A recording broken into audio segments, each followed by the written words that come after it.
नाज़रीन, मुंसिफ टीवी में आपका इस्तकबाल। आप देख रहे हैं मुंसिफ न्यूज़। शुरुआत करेंगे हेडलाइंस के साथ। सुर्खियों को पेश करने में ताउन किया है डॉक्टर ऑर्थो ऑयल के साथ साथ डॉक्टर ऑर्थो कैप्सूल्स साथ लेना ना भूलें।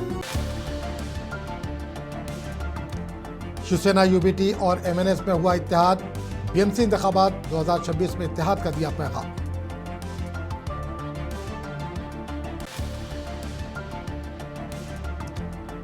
मनरेगा का नाम बदलने के खिलाफ मुल्क भर में एहतजाज। चेन्नई में डीएमके और हलीफ जमातों का बड़ा मुजाहरा। बाबा कौम की शिनाख्त को मिटाने का मरकज पर लगाया इल्जाम। दिल्ली में आलूदगी की शिद्दत बरकरार। सीपीसीबी के मुताबिक हवा का म्यार बहुत खराब। मोहतात रहने की शहरियों को दी गई हिदायत।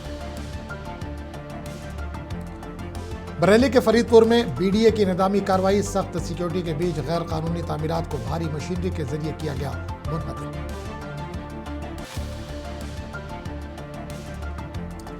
त्रिपुरा में कौमी डेंटिस्ट डे 2025 और आईडीए की 24वें सालाना कॉन्फ्रेंस। वज़ीर आला डॉक्टर मानिक साहा ने की शिरकत।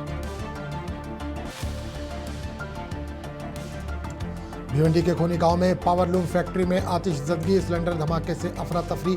बड़े पैमाने पर हुआ माली नुकसान।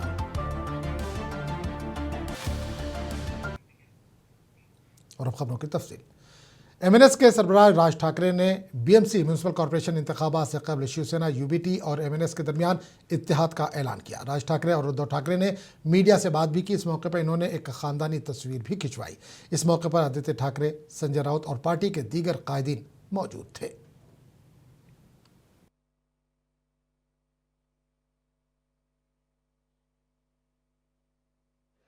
सर्वांचं स्वागत करतोय आणि आता संजय राऊत यांनी संयुक्त महाराष्ट्राच्या लढ्याची आठवण करून दिली। तो जो मंगल कलश आणला गेला तो काही सत्यनारायणाच्या पूजेसारखा आणला गेला नाही, त्याच्या मागे खूप मोठा संघर्ष झालेला आहे।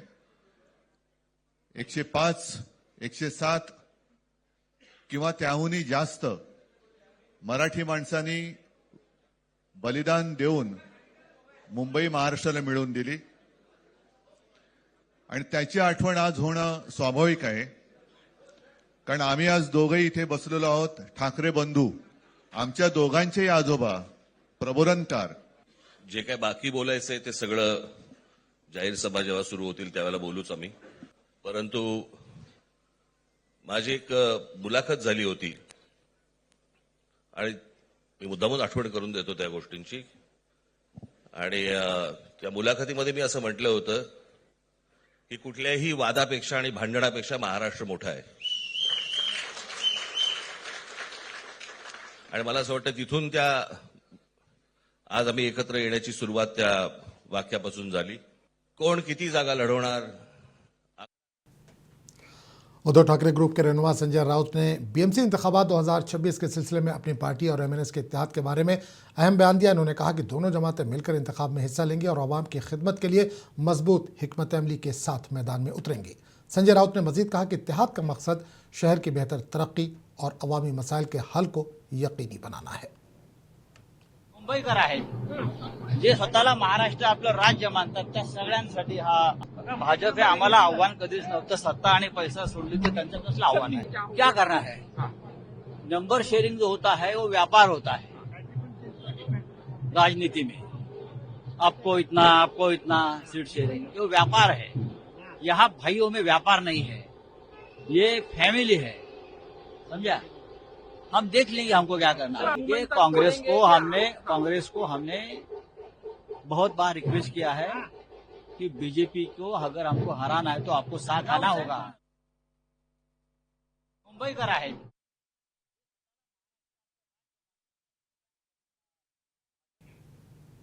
शिवसेना, यूबीटी और एमएनएस के दरमियान 2026 के म्युनिसिपल कॉर्पोरेशन इंतखाबात के इत्तेहाद पर शिवसेना यूबीटी के रुकने पार्लियामेंट अरविंद सावंत ने कहा कि ये बहुत ही मुबारक लम्हा है। महाराष्ट्र के लोग इस लम्हे का इंतजार कर रहे थे। मुंबई सबको अंदर समोए हुए है। बहुत मंगल क्षण है। इस क्षण का इंतजार पूरे महाराष्ट्र में लोग कर रहे थे, जनता कर रही थी। खास करके मराठी जनता तो इसके इंतजार में थी। और ये गंगा जमुना का संगम मराठी हमारी जो जनता है उनको तो बहुत ही अभिमान देने वाली बात आज हो रही है। अब ये इसको लेकर आगे चलकर जो राजनीति होगी वो आप देख लेना। राजनीति से भी सामाजिक नीति आज इसी महाराष्ट्र में, इसी मुंबई में, आपको पता है मुंबई कैसी है, इंक्लूसिव कहते हैं, सभी को समाये लेने वाली है। हमने कभी जात पात पंथ धर्म नहीं देखा। वंदनीय शिवसेना प्रमुखांनी जब बात की वो मराठी बात थी, वो भूमिपुत्रों की बात थी। अब उस वक्त इसी कारण शिवसेना में मुसलमान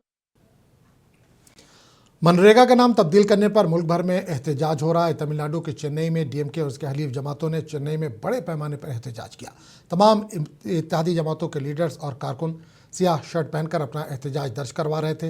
एहतजाजी डीएमके और उसके हलीफ लीडरों ने कहा कि मरकज़ की मोदी हुकूमत बाबा कौम महात्मा गांधी की शिनाख्त को मिटाना चाहती है और आरएसएस के नज़रियात पर अमल कर रही है। इन्होंने कहा कि मुल्क की अवाम बीजेपी को ज़रूर सबक सिखाएगी। डीएमके लीडर वीरामनी ने बताया कि आरएसएस के नज़रियात मुल्क के अवाम के लिए खतरा है। Gandhi could not be removed from the hearts of the people, number one. Number two, the very object, the scheming of the sun, were condemned even by the Popper letter. Dismantling will be a historic error. Leading global academics have done it. So it is more than, it is an exemplary scheme which was in vogue and practice for 20 years. And they, still the RSS has got the venom in that. Not only through the Godse, but also new Godses are prepared by this one. So the democracy and democratic people and the next election of कौमी दारुल-हुकूमत दिल्ली में फ़ज़ाई आलूदगी से फ़िलहाल राहत के आसार नहीं हैं। शहर के मुख्तलिफ इलाकों में गहरी धुंध की मोटी तह छाई हुई है, जिसके बायस मामूलात ज़िंदगी मुतासिर है। ये मनाजिर all India institute of medical sciences के आसपास के हैं, जहाँ चारों तरफ धुंध के दबीज चादर फैली हुई नज़र आ रही है। मरकज़ी आलूदगी कंट्रोल बोर्ड के मुताबिक इस इलाके में हवा का म्यार बहुत ख़राब ज़ुमरे में दर्ज किया गया। माहिरीन के मुताबिक सर्द मौसम, कम रफ्तार हवाओं और गाड़ियों और सनती सरगर्मियों से खारिज होने वाले धुएं के बायस आलूदगी में इजाफा हो रहा है। शहरियों को एहतियाती तदाबीर इख्तियार करने और गैर ज़रूरी बाहर निकलने से गुरेज करने का मशवरा दिया गया है।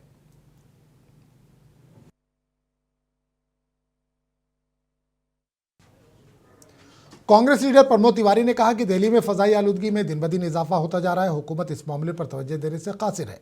लखनऊ में मीडिया से बात करते हुए उन्होंने कहा कि अब अरावली में माइनिंग की वजह से हरियाली खत्म हो जाएगी और दिल्ली मजीद आलूदा हो जाएगी। लगातार एक महीने लगभग वहां रहा मैं। दिल्ली तब्दील हो गई है पूरी तरीके से गैस चैम्बर के। अरावली दिल्ली को, एनसीआर को एक जीवनदायिनी थी। अब जो नया परिभाषा आई है इसके बाद तो वो माइन का क्षेत्र हो जाएगा, खनन का क्षेत्र हो जाएगा, हरियाली समाप्त होगी, दिल्ली और जहरीली होगी, एनसीआर और जहरीली होगी। सरकार को पर्यावरण के हित में, दिल्ली वासियों के हित में, एनसीआर के हित में इसे वापस लेना चाहिए, कभी नहीं। अशोक गहलोत एक श्रेष्ठतम मुख्यमंत्री रहे हैं, पर आप तो कानून बनाकर जो ये 100 मीटर का किया है, इसके बाद तो आप लाइसेंस दे देंगे वहां के पर्यावरण को समाप्त करने का। जब आप मानेंगे ही नहीं उसको, पहाड़ के जो परिभाषा नहीं आई है, तो कुल मिलाकर ये लूट जो माइंस के नाम पे होगी।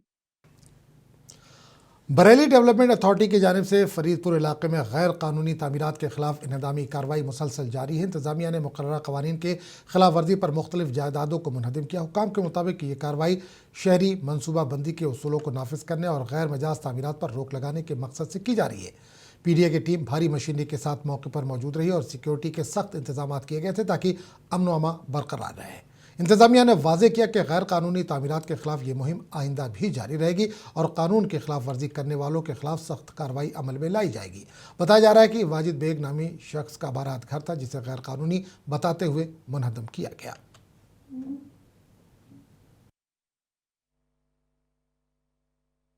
बेग बारात घर है ये, जो है कल से यहाँ पे डेमोलिशन की कार्रवाई चल रही है मजिस्ट्रेट और फोर्स की उपस्थिति के अनुसार जो है, और कल भी 50% लगभग गिर गया था। आज वो बाकायदा जो है जो बचा है उसको तस्लीम करवा दी।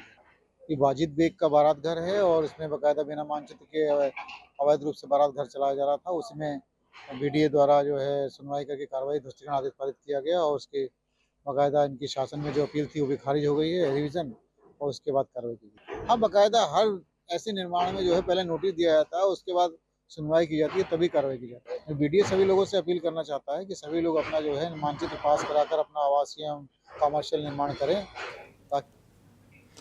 भारतीय समाज सेवक संगठन के सदस्य चौधरी अफराम हुसैन ने बांग्लादेश में अक़लियतों को मुबैना तौर पर निशाना बनाए जाने के मामले पर अक़वाम मुत्तहिदा को ख़त लिखा। इन्होंने इस ख़त के ज़रिए मक़ामी सतह पर फौरी मुदाखलत का मुतालबा किया।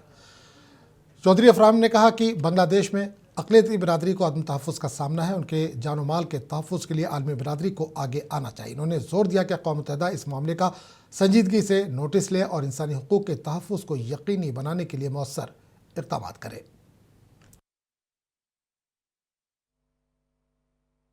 देखिए, बांग्लादेश में जो मानवता की निर्मम हत्या की जा रही है, ये सीधा सीधा मानव अधिकारों का खुला उल्लंघन है। जिस तरह से बांग्लादेश में अल्पसंख्यकों के साथ एक व्यक्ति को पेड़ से पकड़कर बांधकर मारा और फिर उसे पेड़ पर लटकाकर जला दिया गया, इससे बड़ी क्रूर हत्या क्या हो सकती है। ये जो इशू है, ये किसी एक देश का इशू नहीं है, बल्कि ये इंसानियत से और मानवता से जुड़ा हुआ इशू है। ये पूरी दुनिया के इंसानों का इशू है। इसलिए हमने एक पत्र महामहिम सेक्रेटरी महोदय यूएनओ के लिए भेजा है कि तत्काल और निवेदन किया है कि जिस तरह के हालात बांग्लादेश में बन रहे हैं और हिंसा हो रही है और इंसानियत का कत्ल किया जा रहा है, तो जल्द से जल्द बांग्लादेशी सरकार से जवाबदेही तलब की जाए और कठोर कार्रवाई की जाए और बांग्लादेश में अल्पसंख्यकों की सुरक्षा के लिहाज से वहां सेना। त्रिपुरा के वज़ीर आला डॉक्टर मानिक साहा ने कौमी डेंटिस्ट डे 2025 और इंडियन डेंटल एसोसिएशन के त्रिपुरा स्टेट ब्रांच के 24वें सालाना कॉन्फ्रेंस के इफ्तिताही प्रोग्राम में शिरकत की। इस मौके पर रियासत भर से दांतों के माहिरीन, तिब्बी शोबे से वाबस्ता अफराद और तलबा बड़ी तादाद में मौजूद थे। वज़ीर आला डॉक्टर मानिक साहा ने तकरीब से खिताब करते हुए अवामी सेहत पर दांतों की सेहत की अहमियत पर जोर दिया और कहा कि बर वक्त इलाज और आगाही के जरिए कई बीमारियों से बचा जा सकता है। इन्होंने डेंटिस्ट के किरदार को सराहते हुए कहा कि वो माशरे की मजमूई सेहत को बेहतर बनाने में अहम जिम्मेदारी अदा कर रहे हैं। कॉन्फ्रेंस के दौरान मुख्तलिफ साइंसी सेशंस, मुबाहिसे और पेशेवराना सरगर्मियों का एहतमाम किया गया।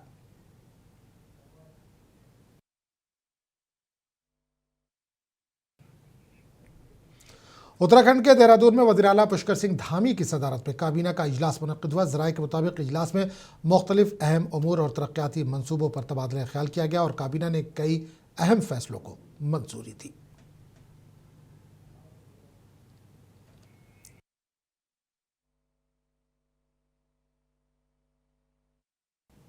उत्तराखंड के वज़ीर आला पुष्कर सिंह धामी ने कहा कि हमने जन जन की सरकार जन जन के द्वार प्रोग्राम शुरू किया ताकि हुकूमत दूर दराज इलाकों में भी लोगों तक पहुंच सके। इन्होंने कहा कि रियासत भर में हमारे तमाम इंतजामी महकमा लोगों से बातचीत कर रहे हैं और उनके मसाइल को हल कर रहे हैं। मैं खुद भी इसकी मॉनिटरिंग कर रहा हूं। जन की सरकार जन जन के द्वार, ये कार्यक्रम आम जनता और सामान्य जनता, दूर दराज के क्षेत्रों में रहने वाले सामान्य लोगों को सुविधा मिले, उनके घर के पास सरकार पहुंचे, सभी विभाग पहुंचे, उसको लेकर ये कार्यक्रम किया जा रहा है। और सभी हमारे जितने भी राज्य के प्रशासनिक विभाग हैं, सभी प्रशासनिक विभाग और जिलाधिकारी स्वयं न्याय पंचायत स्तर पर जाकर सभी की जन सुनवाई कर रहे हैं, समस्याओं को सुन रहे हैं और उनका वहां पर तत्काल समाधान कर रहे हैं। क्योंकि हमारे राज्य में बहुत सारे स्थान ऐसे हैं, अगर मैं बात करूं चमोली जनपद की,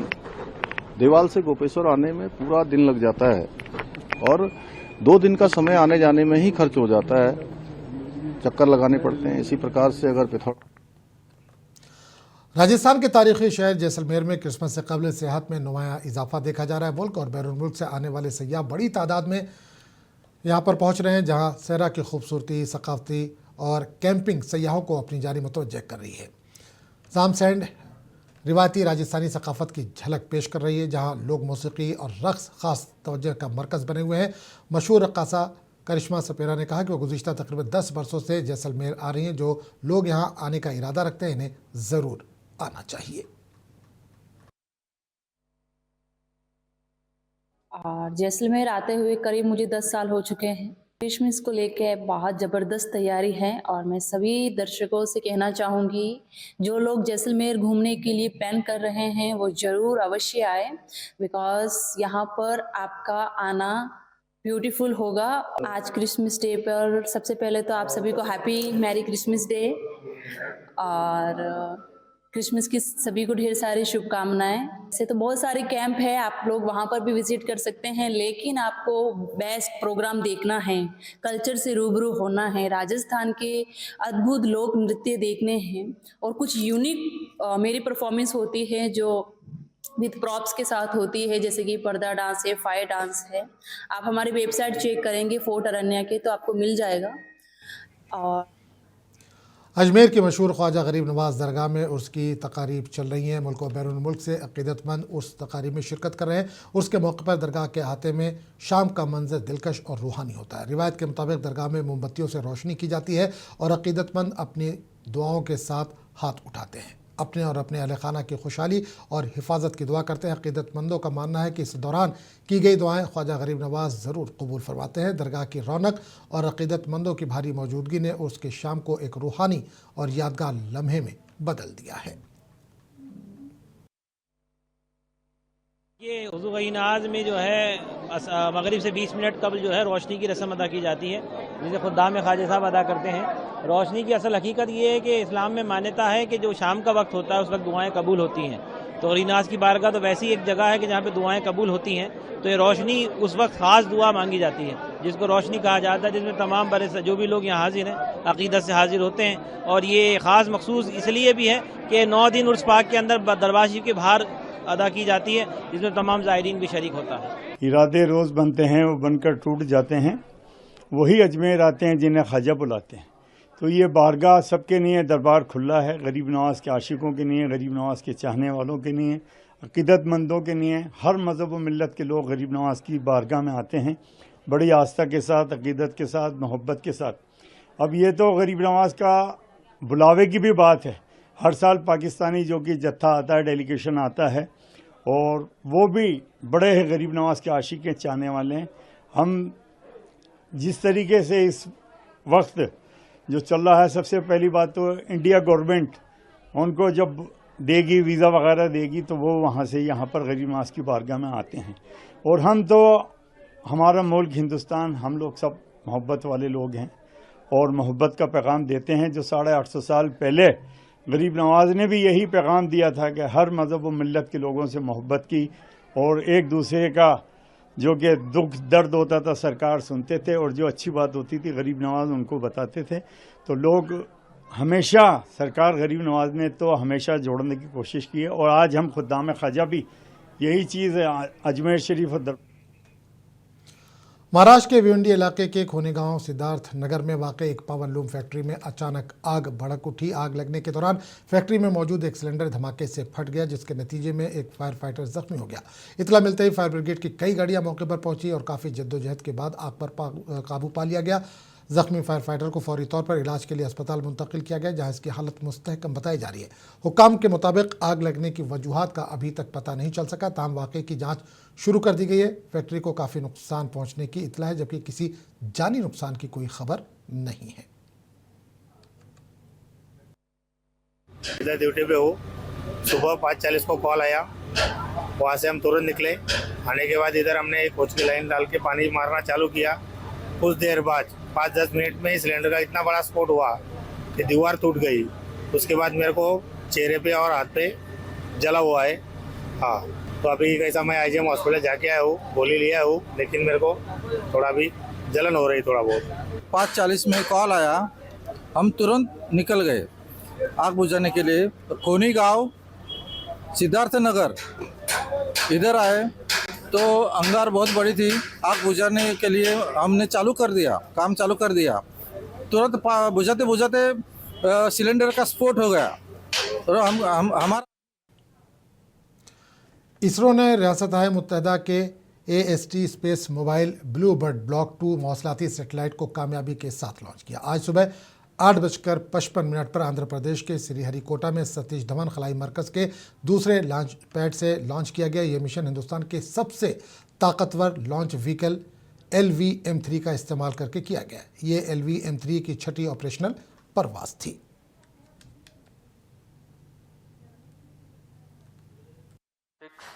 Five, 4, 3, 2, 1, 0. Both S200 motors ignited. P1 tracking. LV-M3 M6 Bluebird Block 2 mission, a majestic liftoff. The rocket is beautifully searing through the bright Sriharikota sky. Plus 20 seconds. LV-M3 M6 rocket का सफलतापूर्ण उत्थापन द्वितीय प्रमोचन मंच से और अपनी उद्दिष्ट कक्षा की ओर बढ़ चला है LV-M3 M6 रॉकेट। इसरो के चेयरमैन वी नारायणन ने कहा कि लॉन्च व्हीकल ने कामयाबी के साथ और दुरुस्त तरीके से ब्लूबर्ड ब्लॉक 2 मौसलाती सैटेलाइट को मतलूबा मदार में दाखिल किया है। This is the first dedicated commercial launch for a customer from USA, that is AST Space Mobile. Let me congratulate the New Space India Limited, the launch vehicle teams of the Department of Space and the satellite project team of AST Space Mobile on this outstanding achievement and contribution for the global community.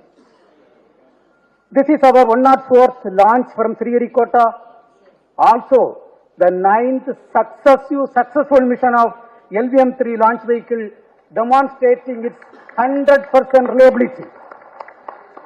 As all of you may recall, we had the LV-M3 launch just last month, 2nd November 2025. This is also the first time we have a back-to-back mission of LV-M3 within just 52 days. It's a great achievement and a great target achieved as per the vision of our Honorable Prime Minister of India. This was not an easy task considering the enormous efforts required, because it requires very close coordination among various teams at different ISRO centers, units, industry, launch complex, and the entire infrastructure availability. I take this opportunity to congratulate each and every team members for achieving this great feat for our country. Today's mission has brought yet another important glory to the India. This is the heaviest satellite ever lifted from Indian soil using a Indian launcher. This is also the third fully commercial mission of LV-M3, and the vehicle has demonstrated its excellent track record, including the Chandrayaan 2, Chandrayaan 3, OneWeb missions and CMS-3 satellites. तो इस bulletin में फिलहाल इतना ही। अगले bulletin में आपसे फिर मुलाकात होगी, तब तक के लिए इजाजत दीजिए। आदाब।